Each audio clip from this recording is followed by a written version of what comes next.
Ako po si Leo at matagal ko nang gustong ibahagi sa inyo ang isang pangyayaring hanggang ngayon kahit noong 1981 pa nangyari ay dinadala ko pa rin sa isip ko. Nangyari ito sa liblib na bahagi ng Quezon Province sa may dulo ng isang barangay na ang tawag ng mga matatanda ay Sitio Malatpukawa. Walang kuryente noon.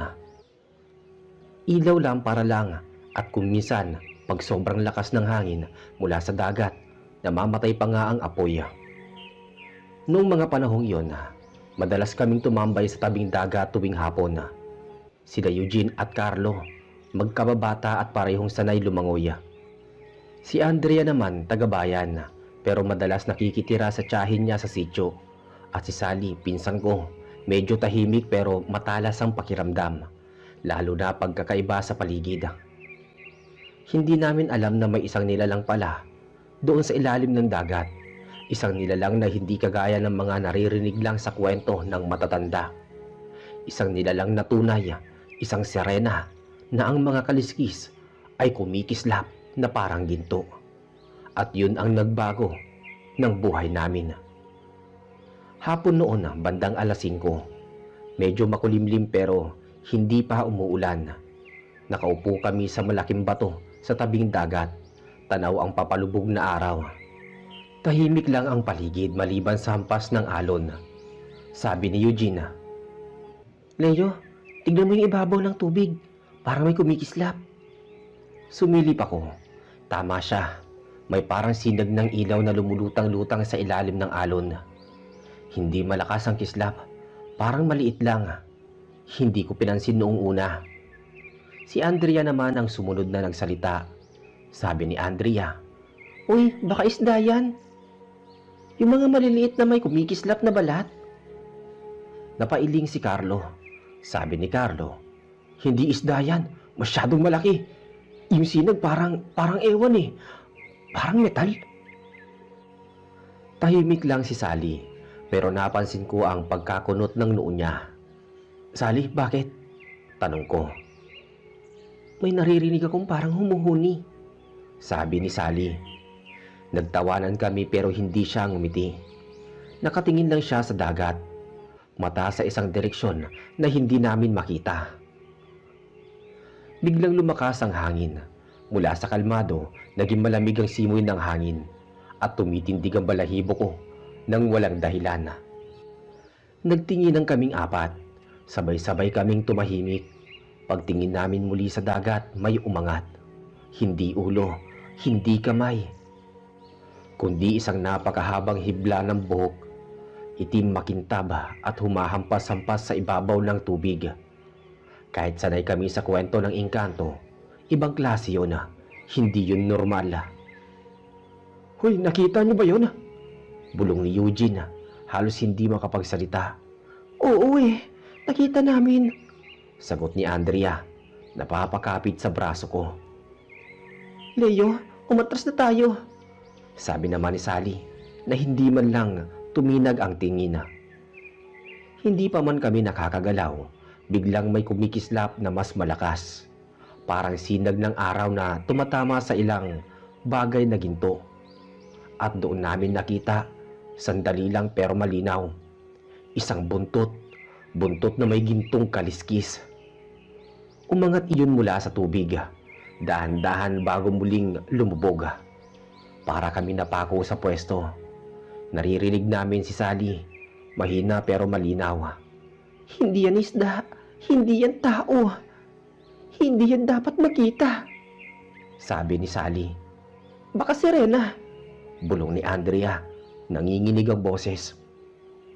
Napatingin ako sa paligid.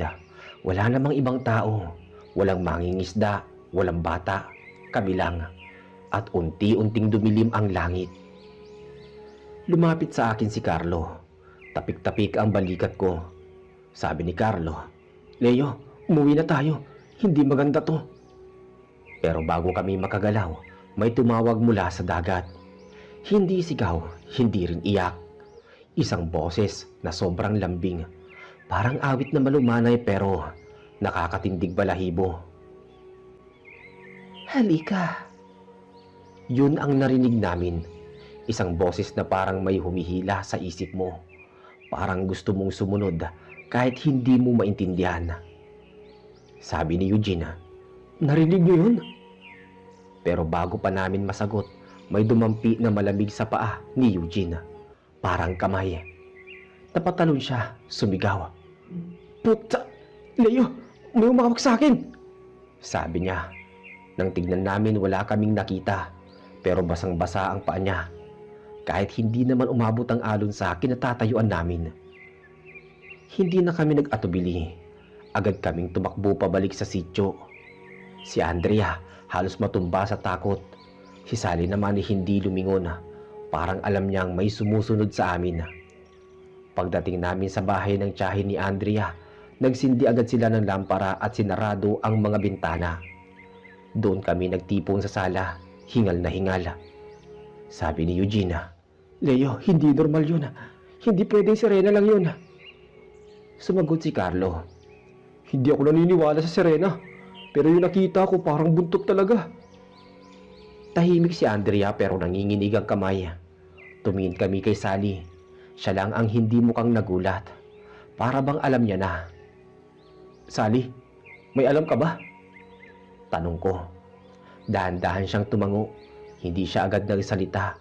Para bang pinag-iisipan kung sasabihin niya ba o hindi. At nang magsalita siya, doon pa lang kami mas lalong natakot. Sabi ni Sally, "Hindi basta sirena yun. Kilala niya yun dito. Sabi ng matatanda, may nilalang dito sa dagat. Hindi basta engkanto. Hindi basta maligno. Isa siyang bantay ng kailaliman. At kapag may nakita siyang tao na malapit sa lugar niya, nagagalit siya." Huminga siya ng malalim. Hinahatak niya. Hindi na nakikita muli. Dagdag niya pa. Tahimik ang buong sala. Wala ni isa ang umimik at doon kami unang nakaramdam ng hindi pagkaraniwang kaba. Ibang klase. Parang hindi lang takot.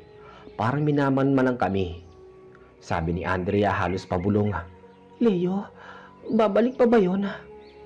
Nagkatinginan kaming lahat at sa labas ng bahay may tumapik. Isang beses, mahina pero malinaw na malinaw. Parang galing sa basang kamay. At doon nagsimula ang gabing hindi namin makakalimutan. Hindi kami kaagad nakagalaw nang marinig ang pagkatok. Kahit ang hinga namin parang sabay-sabay na huminto. Tahimik ang buong sityo at ang tanging naririnig lang namin ay ang pagtapik na parabang may basang kamay na kumakalabit sa kahoy. Napalunok si Eugene. Sabi ni Eugene, "Huwag niyong buksan. Ano man ang mangyari, hindi tao yan." Napatingin si Carlo sa lampara na kumikislap.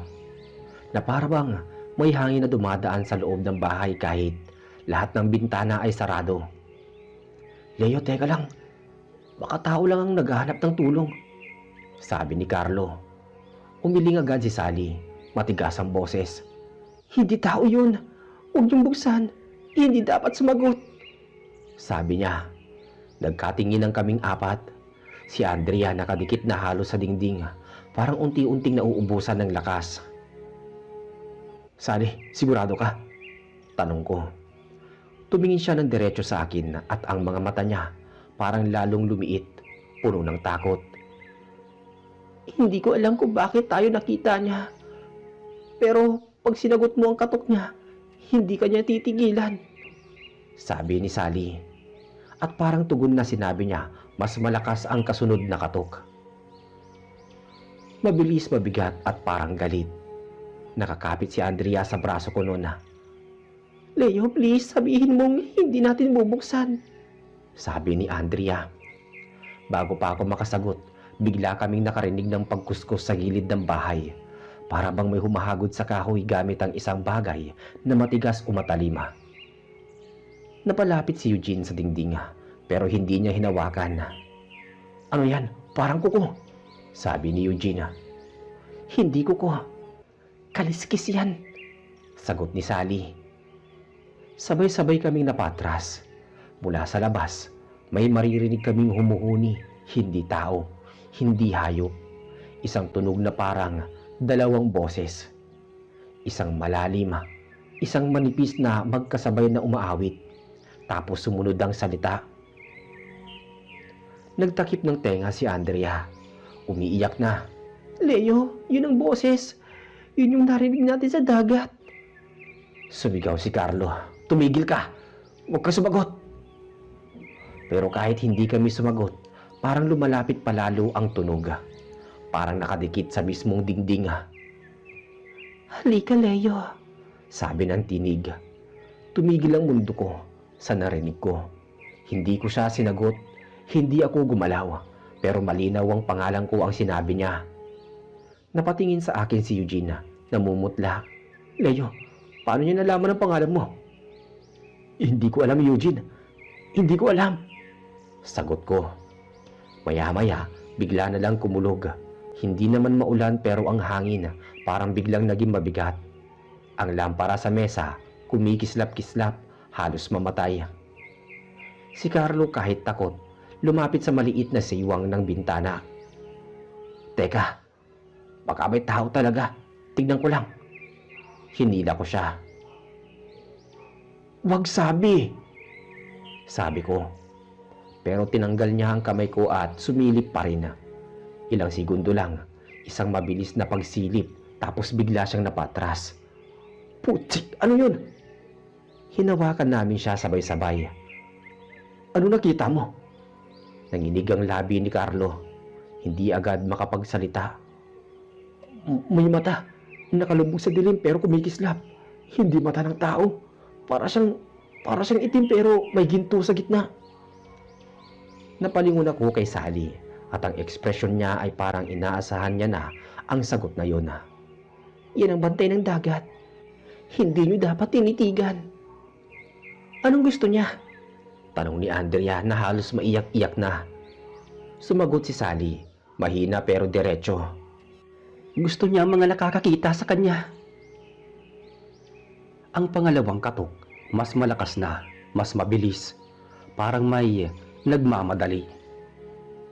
Leo, baka basagin niya yung pinto, sabi naman ni Eugene. Humigpit ang kapit ni Andrea sa kamay ko. Leo, ayoko na. Ayoko na makita. Ayoko na. Muling nagkuskus ang kung anuman sa dingding. Ngayon mas mabilis, mas nakabibingi. Parang nag-iingkat ng mga kaliskis o mga plate ng metal. Tapos may boses ng babae sa mismong may pinto. At pagkatapos noon may boses ng lalaki, mababa at parang galing sa ilalim ng tubig. Nagsasabing, lumabas ka. Napatras kaming lahat. Si Carlo, sumigaw. Leo, huwag kang lalapit. Pero hindi iyon ang pinaka-kinikilabutan ko. Ang kinilabutan ako ay nang tumingin si Sally sa amin at sinabi nga, hindi nila nalalaman kung saan tayo, maliban na lang kung may sumagot sa kanila. At tumingin silang lahat sa akin dahil kanina sa sobrang kaba ko, napaubo ako. Isang beses lang pero malinaw. At sa labas ng pinto, tumigil ang lahat ng tunog. Walang katok, walang kuskus, walang awit. Tahimik, tapos dahan-dahan. Isang katok lang, pero ramdam namin lahat na sa akin iyon. Isang beses lang kumatok pero sapat na para mapaluhod si Andrea sa takot. Yumakap siya sa akin, nanginginig. Sabi ni Andrea, Leo, bakit pangalan mo ang tinatawag? Bakit ikaw? Hindi ko siya masagot. Hindi ko rin alam. Ang alam ko lang, ramdam ko na parang may humihila sa dibdib ko. Parang may lakas na dahan-dahang sinusundot ang isip ko. Narinig namin ulit ang boses mula sa labas. Hindi malakas pero sapat para tumindig ang balahibo namin. Ibang-iba na ang tono. Hindi na parang awit, kundi parang nagmamakaawa. Pero ang pinaka-kinikilabutan ako ay yung sunod na sinabi niya. Nasaktan ako. Tulungan mo ko. Sabi niya. Napatingin ako kay Eugene. Leo, wag. Iyon ang ginagamit nila para abutan ka ng awa, para magbukas ka.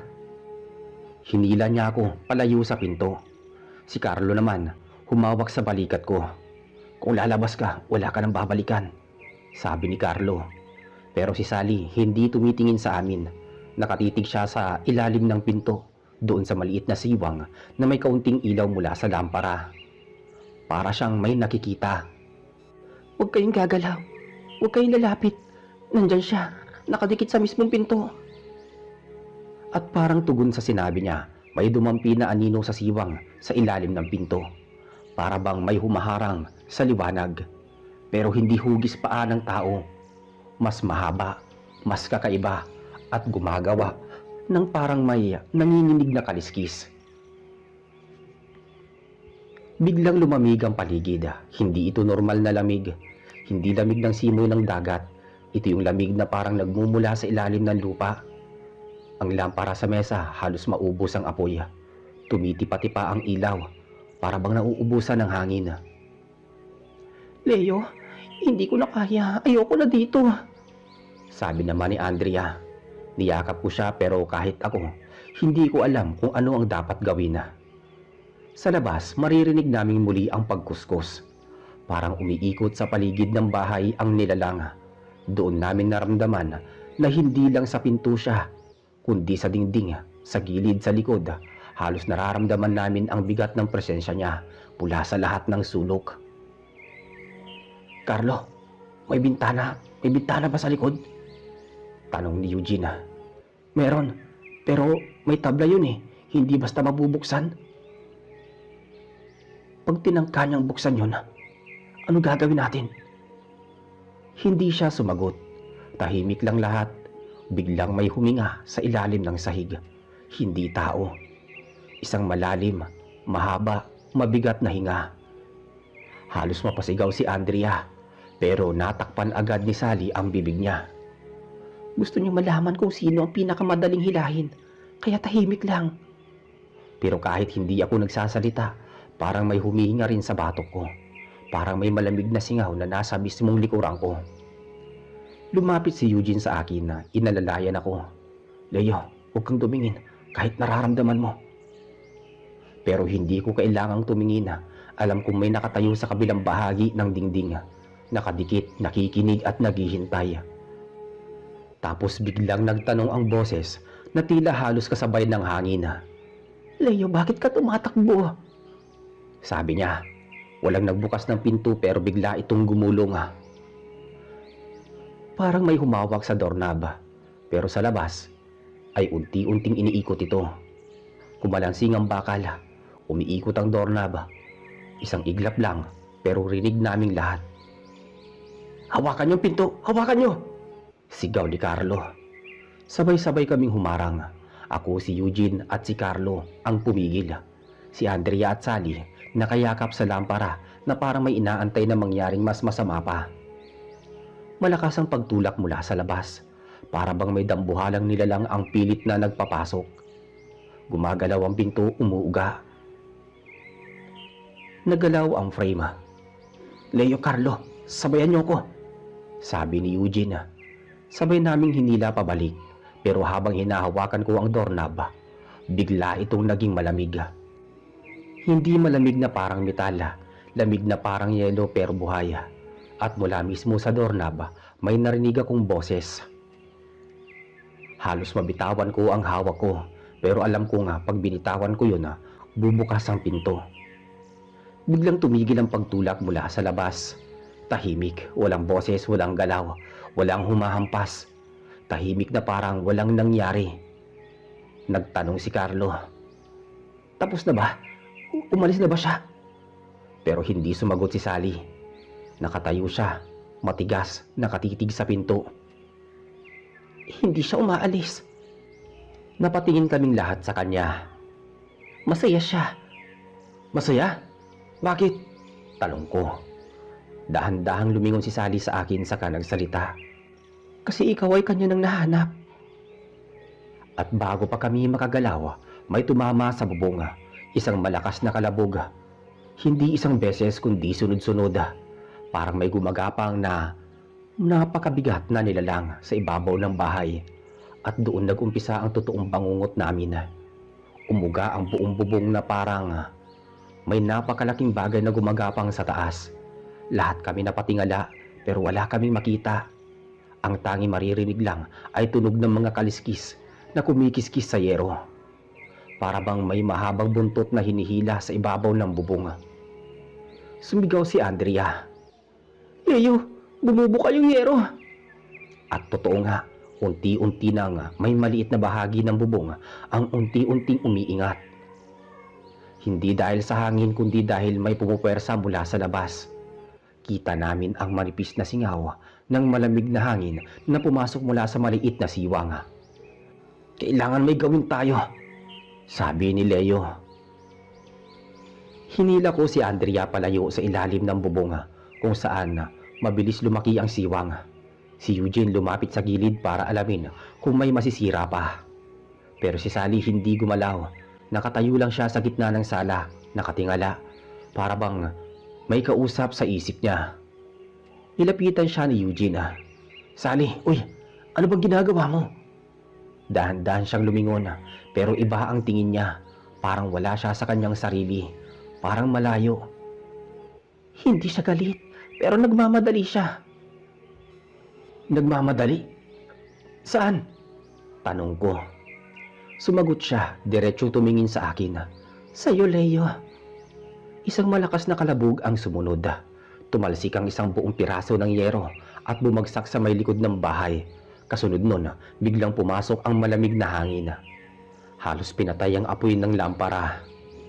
Sumigaw si Andrea. Leo, may kamay! Pagtingala namin, totoo nga. May humihimas sa gilid ng butas. Hindi kamay ng tao. Mas mahaba ang daliri at parang may manipis na laman sa pagitan nito. Ang balat madulas at kumikislap sa dilim. Hindi kulay laman ng tao kundi parang kulay perlas na may halong ginto. Umalingaw-ngaw sa loob ng bahay ang boses. Leo, lumabas ka! Sabi nito. Ibang-iba ang tunog ngayon. Mas malalim, mas gutom, mas desperado. Hindi na awit kundi utos. Hinila ako ni Eugene. Leo, pumunta ka rito.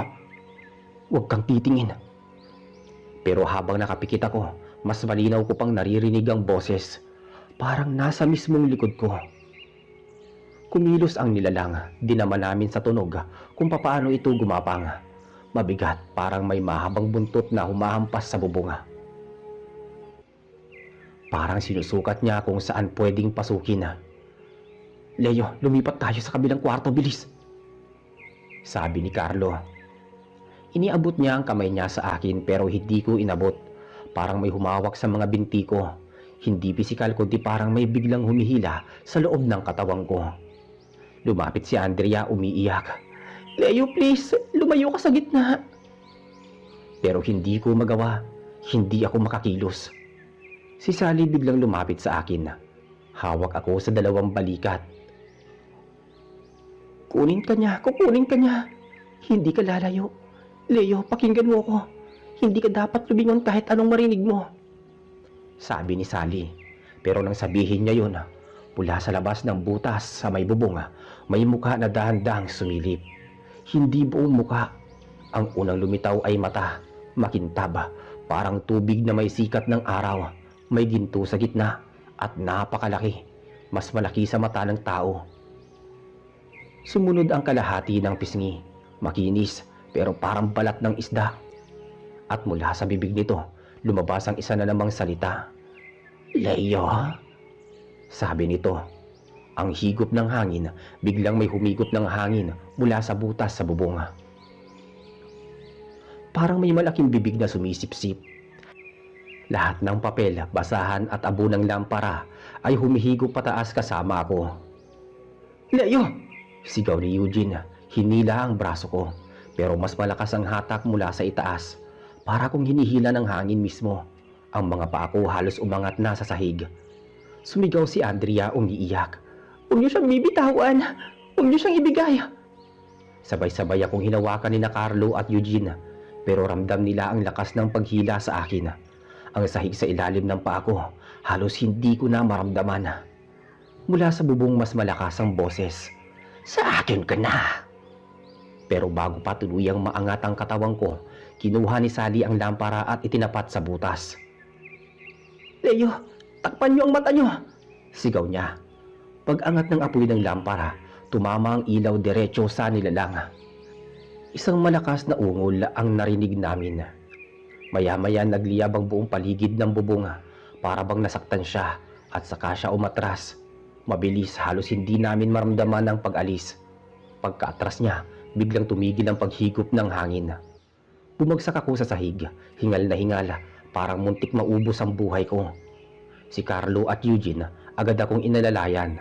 Si Andrea niyakap ako ng mahigpit at si Sally nakatayo sa gitna, hawak pa rin ng lampara. At ang sabi niya, babalik siya at mas malakas. Pagkatapos humupa ang ingay, nakaupo kaming apat sa may sahig, hingal at nanginginig. Si Sally pa rin ang nakatayo sa gitna ng sala, hawak ang lampara, nakatingin sa bubong. Hindi siya nagsalita, pero ramdam namin na hindi pa tapos ang gabing yon. Tahimik lang si Andrea nakadikit sa balikat ko. Si Carlo at Eugene naman parehong nakatingin sa may bubong, parang nagmamasid kung may susunod pang gagalaw. Bigla napansin namin na may maliit na kaliskis sa sahig, malagkit at kumikislap para silang ginto. Leo, ano to? Parang galing sa buntot niya, ganon? Sabi ni Eugene. Umiling ako. Oo, tama ka. Parang may naputol na bahagi o baka sinubukan niyang hawakan tayo. Si Sally hindi lumingon. Sabi niya, dapat niyo nang tandaan. Pag may naiwan na kaliskis, nagmamasid siya. Sinusubaybayan ka niya. Habang pinagmamasdan namin, biglang may isang gumalaw. Kumikislap, para bang naglalakad sa may sahig. Sumigaw si Andrea. Leo, tumakas na tayo, lumayo tayo. Si Carlo ay sumunod agad. Huwag lang titignan.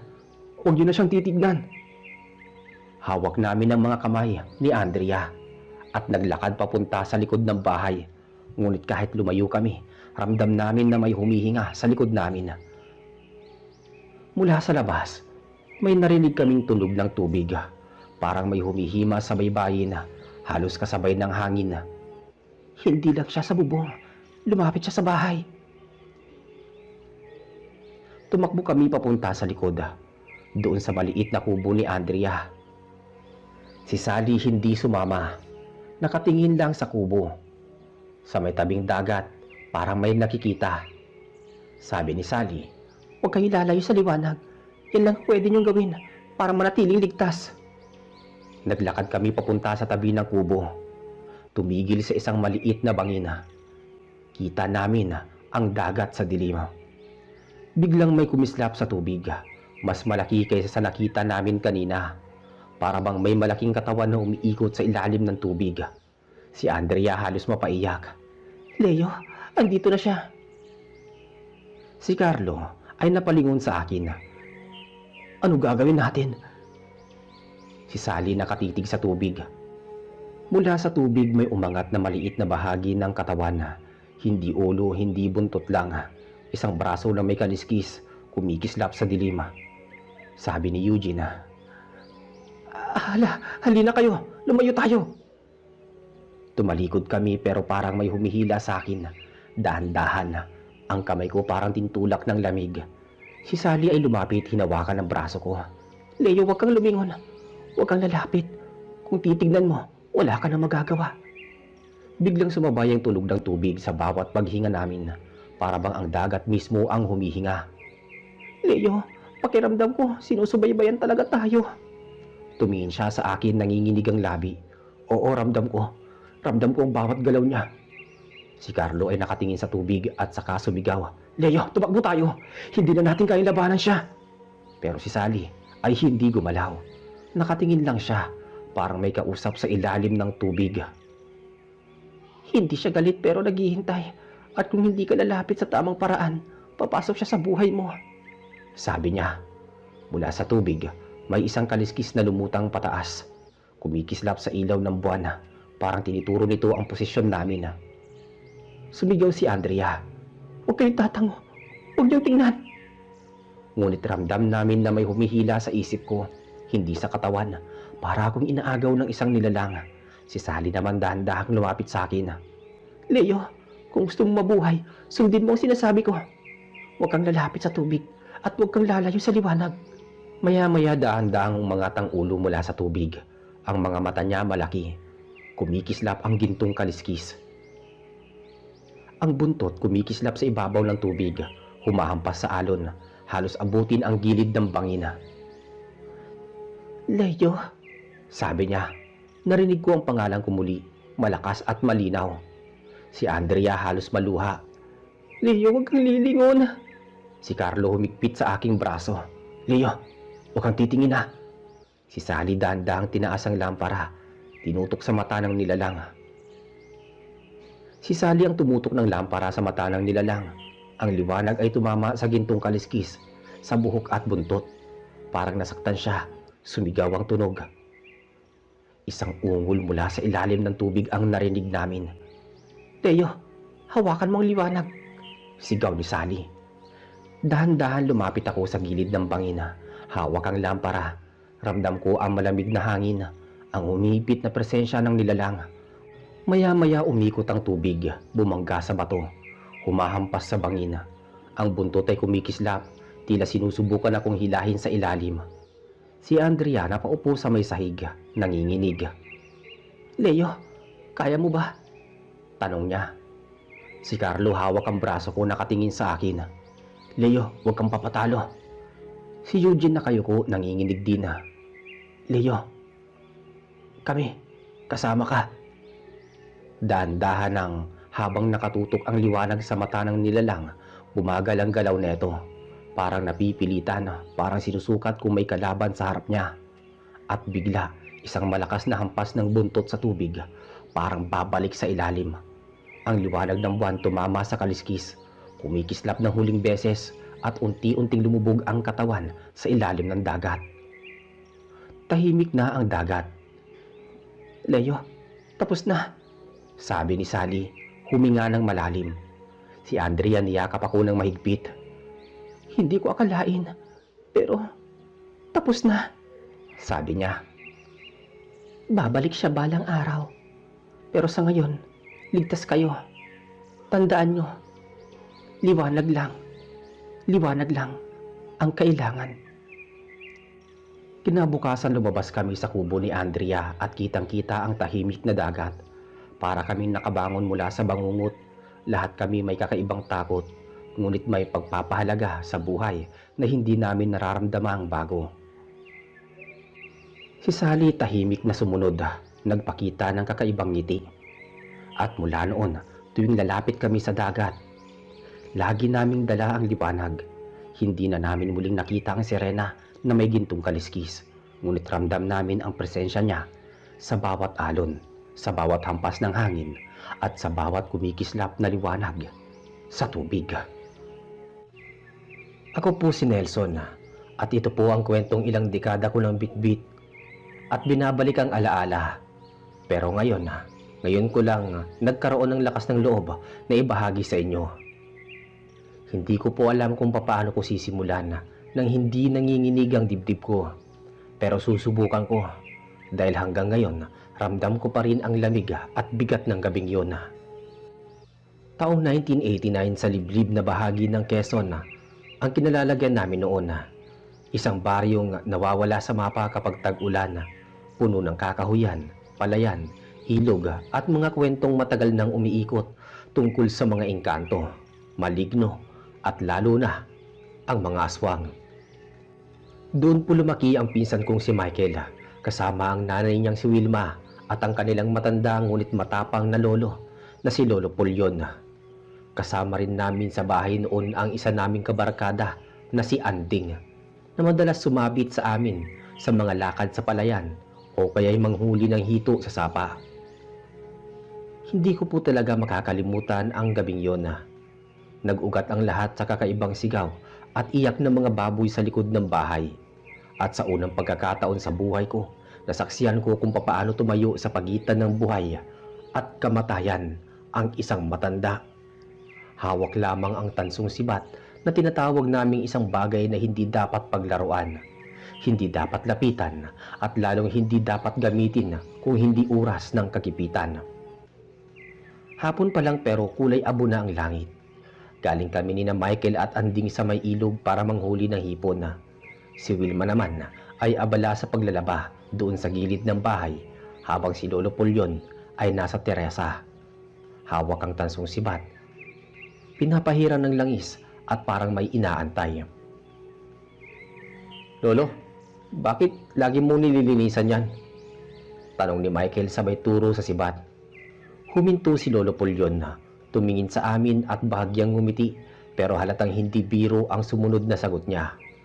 Michael, Nelson, Anding, tandaan nyo to. Pag dumating ang gabing hindi dapat dumating, ito lang ang panlaban natin. Natawa si Anding. Lolo naman, puro kayo kwento ng aswang wala naman yun dito. Napailing si Wilma pero hindi dahil sa sinabi ni Anding, kundi dahil sa pagkailang ng boses ni Lolo. Tama ho yan, Tay. Nakakatakot kayo magsalita. Pero hindi kumibo si Lolo Pulyon. Tinayo niya ang sibat na parabang palagi niyang kasama sa bawat hinga. Sa bari namin, si Lolo ang pinaka-kagalang-galang pagdating sa usapang kababalaghan. Hindi siya nananakot, hindi siya nagbubuni. Kung ano ang sinabi niya, yun ang totoo. Ganon siya kilala ng lahat. Pero sa hapon na yun, parang may mabigat na hangin. Sino man ang titingin kay Lolo Pulyon ay agad makakaramdam ng malamig na kaba. Pagdating ng gabi, nakaupo kaming apat sa loob ng bahay. Si Wilma, naghahanda ng hapunan. Si Lolo Pulyon ay nasa sulok. Nakapikit pero hawak pa rin ang sibat. Kami naman ni Michael ay nag-aayos ng lambat. Maya-maya, may kumaluskos sa may bubungan. Tahimik kaming napatingala. Nelson, narinig mo ba yun? Pabulong na tanong ni Michael. Tumango ako. Parang may naglalakad. Napatingin kami kay Lolo Pulyon. Dahan-dahan niyang minulat ang mga mata. Hindi siya tumayo pero tumigas ang panga niya at humigpit ang hawak sa sibat. Huwag kayong lilingon sa bintana at huwag kayong tatayo ha. Malamig niyang sabi. Agad na kinabahan si Anding. Lolo, aswang ba yan? Humawak ka, sabi ko. Sagot ni Lolo Pulyon, hindi tumingin sa amin. Natigilan si Wilma na palunok. Tay, totoo ba yan? Hindi siya sumagot, pero tuluyang lumubog ang takot sa sikmura namin. Sumigaw ang isang baboy sa kulungan. Sabay kami napasigaw dahil hindi yun normal na iyak ng hayop. Parang may kinakain ng buhay. Parang may hinihila papalayo. Tay, ano yun? Sigaw ni Wilma.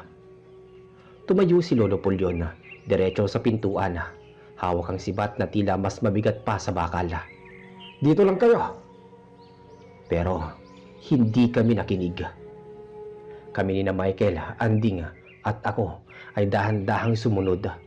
Hindi kami lumalapit ng sobra pero sapat para makita ang nangyayari sa kulungan ng baboy. At hindi ko makakalimutan ang aking nakita. Sa ibabaw ng kulungan kita namin ang isang maliit ngunit mataba. Nakatagilid ang paa na parang pangpusa. Pero ang katawan ay tao. Nakadapa sa bubong ng babuyan. Umuungol ito habang kinakalabit ang kawayan ng bubunga. Sinusubukang buksan ang takip. Ano yan? Sabi ni Anding. Hindi yan tao, sagot ni Michael. Maliit lang ang ilaw sa paligid kaya hindi ko kaagad nakita ang muka. Pero nang bumaba ito ng dahan-dahan, doon ko nakita ang nakakapangilabot na anyo nito. Mahahabang daliri, baluktot na paa, at dila na parang ahas, humahampas-hampas sa hangin. Napatras kami, pero si Lolo Pulyon hindi takot. Lumayo ka sa hayop ko! Sigaw niyang mariin. Tumigil ang nilalang parang nagulat. Parang hindi inakalang may lalabas na tao. Tumingin to sa direksyon namin at doon ko nakita. Mga mata niyang kulay dilaw, bilog at parang mata ng paniki. Nag-angat ng sibat si Lolo Pulyon. Umalis ka rito! Isang pangit, malalim at hindi taong hising ang pinakawalan ng nilalang. Lolo, wag! Sigaw ni Wilma. Pero huli na, unang sagupaan, sumugod ang nilalang. Mabilis parang kidlat. Akala ko matatamaan si Lolo Pulyon. Pero parang sanay ang matanda. Parang ilang beses niya nang ginawa ito. Iniikot niya ang katawan, saka mabilis na tinuhog ang ere gamit ang tansong sibat. Sumigaw ang nilalang. Tumilapon ang nilalang sa lupa pero hindi pa iyon patay. Nagsimula itong gumapang. Tumutulo ang itim na dugo sa lupa.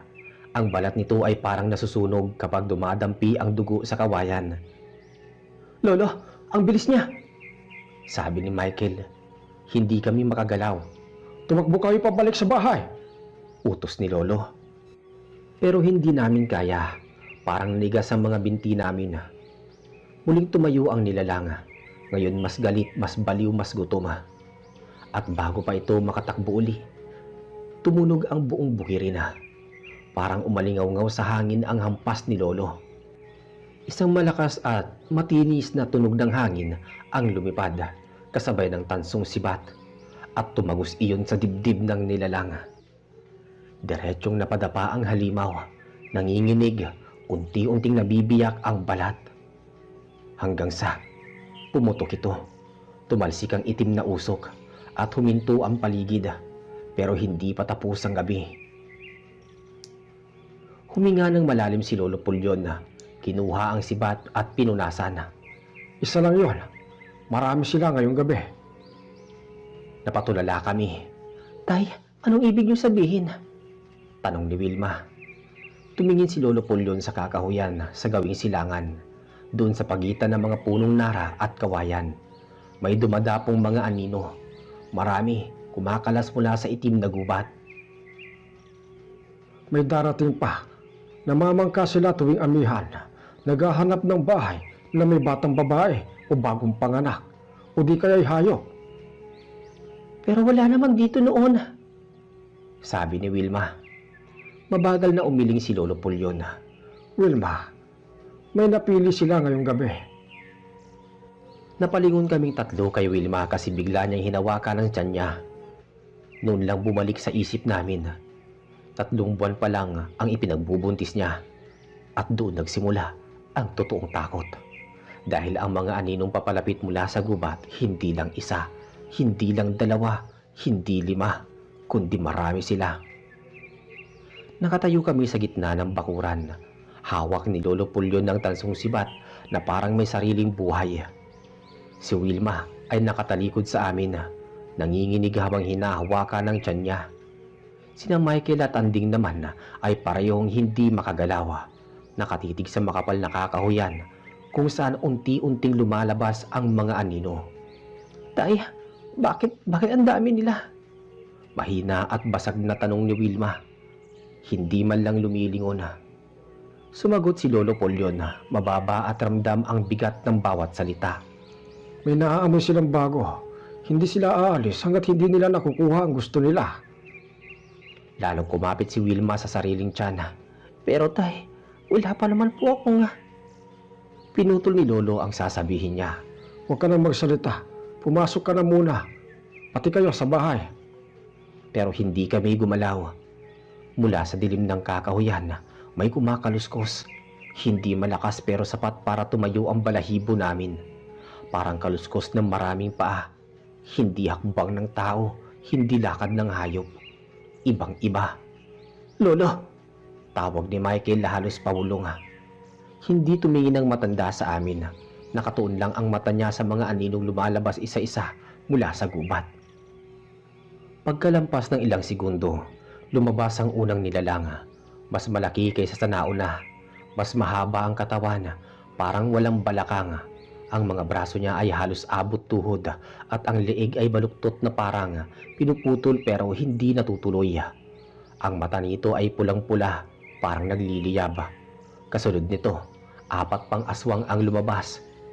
May 2 gumagapang, isang nakatayo pero nakayuko na parang nag-aabang ng tiyempo, at ang isa ay mabilis na kumikibot ang ulo na parang hinahanap ang direksyon kung saan nagmumula ang amoy ng dugo. Pumikit sandali si Wilma at napaluha. "Tay, mamamatay tayo."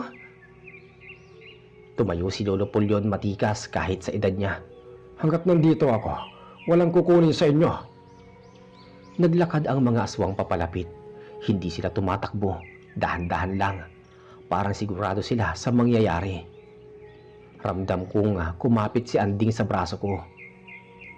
"Nelson, hindi natin kaya to," sabi niya, pero hindi ako makasagot. Biglang humangin ng malamig, parang may humihigop sa paligid. Napatingala si Michael. "Narinig niyo yon?" tanong niya. Narinig nga namin ang mahinang paghuni ng mga paniki sa kawayanan. Pero may isa pang tunog, parang malaking pakpak na pumapalo sa hangin. Napakunot ang noo ni Lolo. May kasama pa sila sa itaas. Pag-angat namin ng ulo, nakita namin ang isang itim na figura na umiikot sa ibabaw ng punong mangga. Mababa lang ang lipad, paikot-ikot na parang umiinog. Malaki yun, halos kasing laki ng tao. Hindi namin makita ang muka dahil mabilis ang pag-ikot niya, pero dinig namin ang pagaspas ng pakpak na mas mataas pa sa normal. Ang laking pakpak nun, di ba? Tanong ni Michael. Tumango si Lolo. Hindi lang pakpak, taong may pakpak. Matagal ko nang alam na may isang ganyan dito sa kagubatan, pero hindi lumalapit sa baryo. Ngayon kasama na nila. Napalunok ako. Anong gagawin natin? Tanong ko. Sumagot si Lolo nang hindi lumilingon. Kailangan kong ilabas ang sibat sa hangin. Hindi sila titigil hanggat hindi sila tinatamaan nito. Pero bago pa man niya magawa yun, sumugod ang unang aswang. Ang unang aswang, yung may pulang mata, biglang tumakbo papunta kay Wilma. Hindi sa amin, hindi kay Lolo. Diretso talaga kay Wilma. Napasigaw si Michael, sabay takbo papunta sa kinaroroonan ni Wilma. Pero mas mabilis ang nilalang. Hinampas nito ang lupa. Tumalon at halos matamaan si Wilma sa dibdib kung hindi lang nagtulak si Michael papalayo sa kanya. Tumilapon si Michael sa lupa. Paglingon ng aswang kay Michael, ngumanga ito.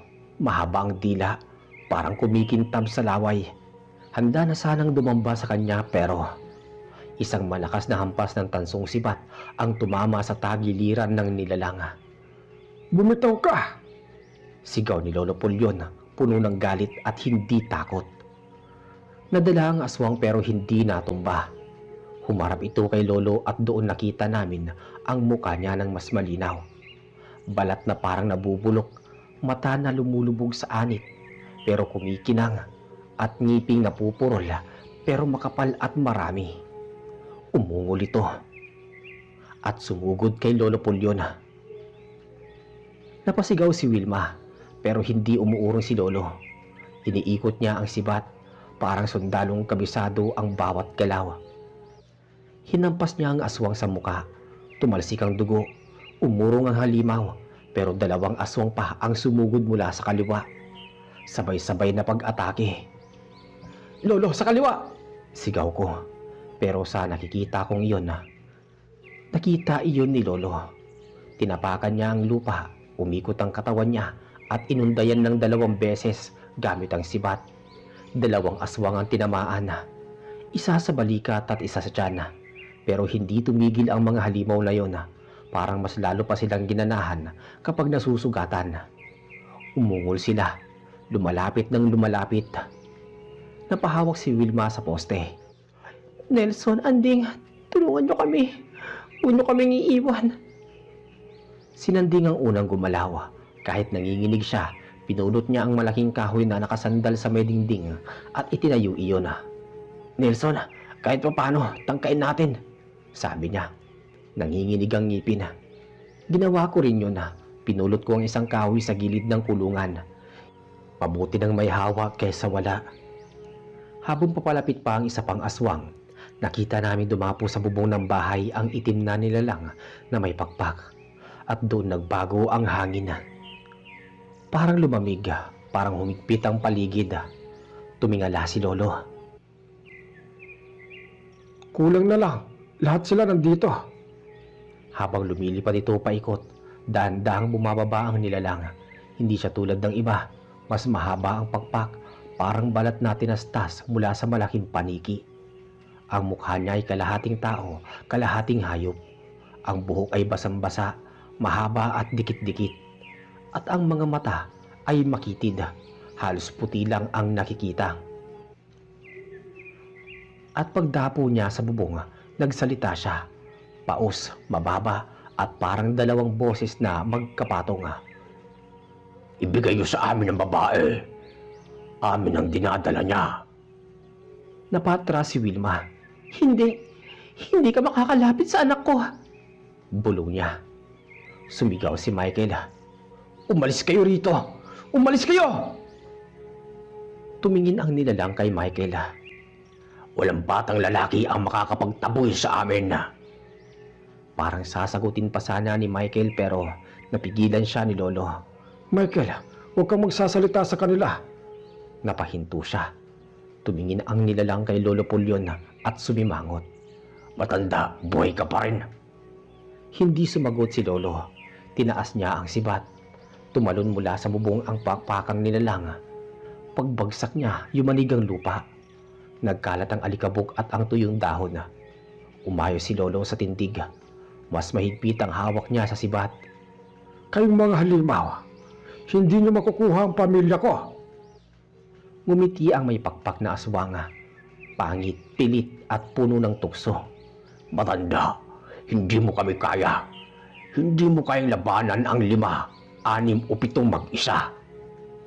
At nang sabihin niya yon, sabay-sabay gumalaw ang mga aswang sa paligid. 3 aswang ang sumugod kay Lolo. Isa sa likod at isa sa gilid at isa sa harap. At muling nagsimula ang kagaluhan sa bakuran. Nang sumugod ang 3 aswang kay Lolo Pulyon, halos sabay-sabay ang galaw nila. Yung isa ay tuloy-tuloy ang takbo, nakayuko at handang maluwag. Yung isa ay gumagapang sa lupa, nakabuka ang bibig at naglalaway. Yung isa, paakyat ng hangin, tumatalon para atakihin si Lolo mula sa taas. Tay! Sa taas! Pero hindi nagpadala si Lolo Pulyon sa kaba. Inikot niya ang tansong sibat at humakbang pataas ng 1 beses bago sinalubong ang unang aswang. Tumama ang dulo ng sibat sa tiyan ng unang halimaw. Napatras ito pero hindi natumba. Ang dugo nito ay tumutulo sa lupa at parang umuusok. Kasunod nito, sumipa at gumapang na aswang naman ang tinangkang kumagat sa paa ni Lolo. Hinampas ni Lolo ang gilid ng ulo nito at nagtilapo ng halimaw sa gilid. Pero ang ikatlo, galing sa taas, nakita namin kung papaano bumagsak mula sa bubong. Parang malaking paniki na may galit sa tao sa loob. Lolo! Sabay-sabay naming sigaw. Pero inayos ni Lolo ang sibat, itinusok sa ere, at nang bumaba ang aswang, tumagos ang sibat sa balikat nito, pero hindi iyon sapat para patigilin siya. Hinawakan ng halimaw ang katawan ng sibat, idiniin ito para makalapit sa mukha ni Lolo. Ngumisi siya. Hindi mo ako kayang patayin, tanda. Ngunit marahan lang na sumagot si Lolo. Hindi natitinag. Hindi ako ang papatay sa iyo, kundi ang sugo ng liwanag. Pinilit niyang hilahin pababa ang sibat at nang magawa niya, bumangga ang aswang sa lupa. Tumama ang ulo nito sa kahoy at bago pa makabangon, winasiwas ni Lolo ang tansong sibat sa leeg nito. Napatalon kami ni Anding sa lakas ng tunog. Umuurong sandali ang ibang aswang, naguunahan ng hininga. Parang naiinis na napapansing isa-isa sa kanila ay nababawasan na. Pagkapit ni Michael kay Wilma, habang abala si Lolo sa pakikipaglaban, hinila ni Michael itong si Wilma palapit sa dingding ng bahay. Dito ka lang ha, huwag kang lalayo, sabi ni Michael. Nanginginig ang kamay habang sinusubukang protektahan ang babae. Humihingal si Wilma, hawak ang tiyan niya. Huwag kang lalapit sa kanila, huwag, sabi niya. Maya-maya napayakap si Wilma sa tiyan niya. Hindi kayo makakalapit sa anak ko. Ang hindi inaasahang sumugod. Biglang sumigaw si Anding, hawak ang kahoy. Hoy halimaw! Layuan mo si Wilma. Hindi ko alam kung saan nanggaling ang lakas ng loob niya. Nanginginig siya sa una pero ngayon nakatayo siya. Nakataas ang kahoy na para bang handa niyang isakripisyo ang sarili niya. Napatawa naman ang nilalang. Anong gagawin mo sa akin, bata? Hindi sumagot si Anding. Tumakbo siya. Tanga! Bumalik ka dito! Sigaw ko. Pero huli na. Tumalon si Anding sabay hataw ng kahoy papunta sa ulo ng nilalang. Pero bago tumama ito, nahawakan ng aswang ang kahoy gamit ang dalawang mahabang kuko. At dahan-dahan itong napangisi. Babait kang bata. Iniangat niya si Anding gamit ang isang kamay, parang manok na hawak sa leeg. Bitawan mo siya! Sigaw ni Michael. Anong sabi mo? Para saan? Nagsimulang magpumigla si Anding pero wala siyang laban. Nanginginig ang paa niya sa ere.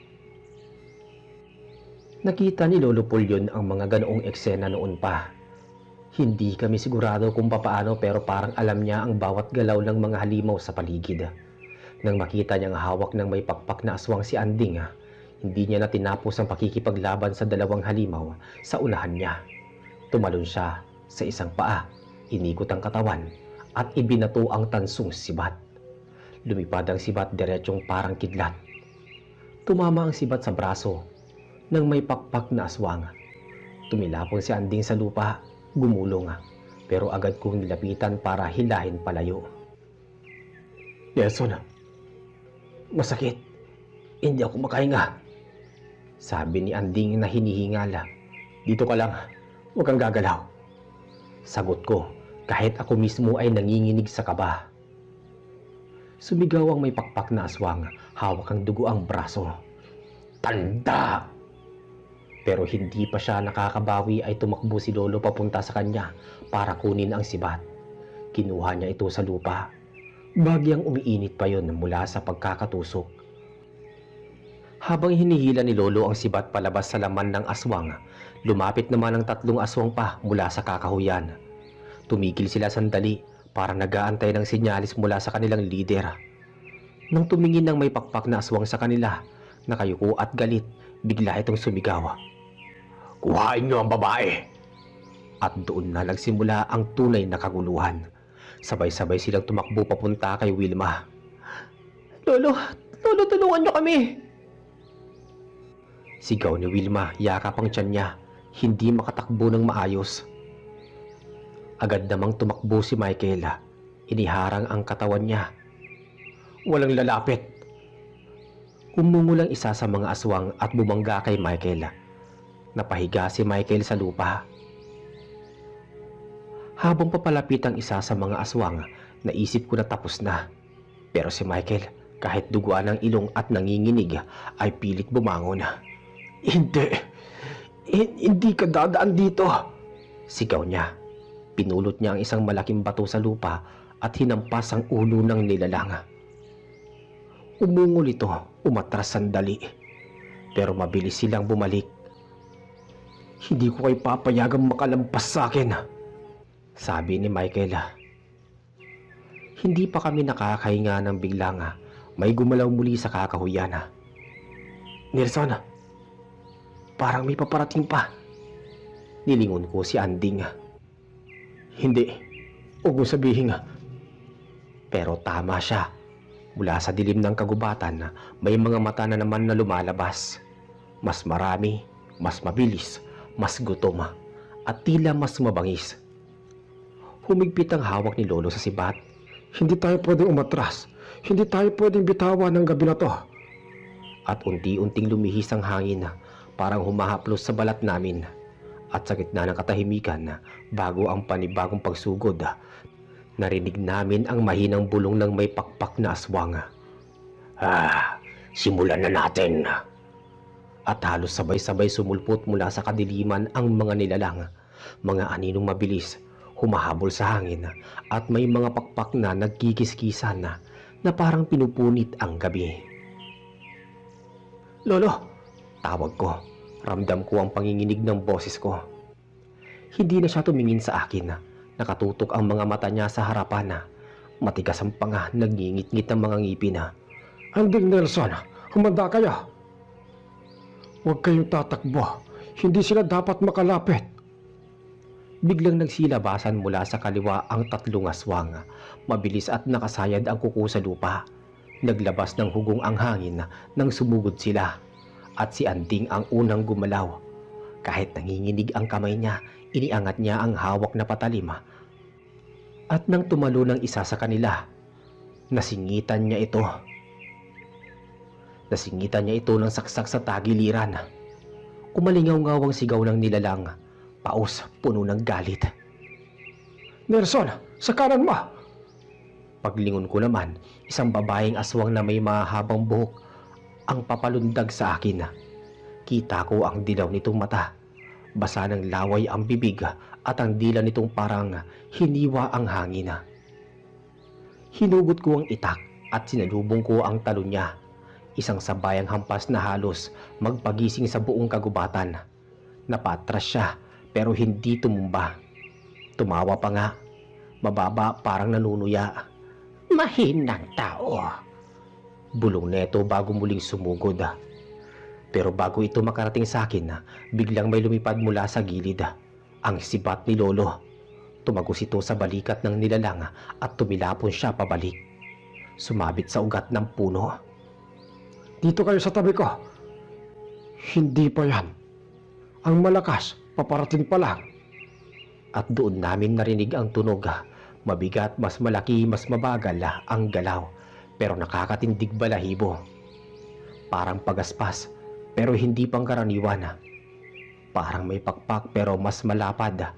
At kada pag-uga ng hangin, may kasamang pag-alingaw-ngaw na parang nasa loob kami ng malaking kuweba.